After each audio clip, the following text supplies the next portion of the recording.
春天萬物復甦，各種新鮮嘅蔬菜開始陸續上市供應。正所謂不時不食。今期嘅節目，我哋特登喺街市挑選咗唔同當造嘅春季時蔬作為料理食材。今次我哋仲特別用到相對中式嘅烹調手法，嚟一次中西合璧。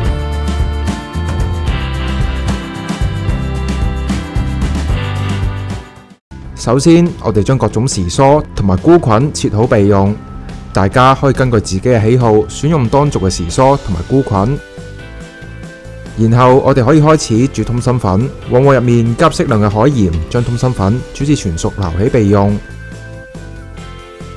往鍋入面加橄欖油，將甜蝦炒熟後夾起備用。開適當用海鹽調味。我哋開始炒時蔬，先將大蔥絲爆香，然後加入春筍、黃瓜花、香菇、玉米筍、紅蘿蔔、韭黃一齊翻炒。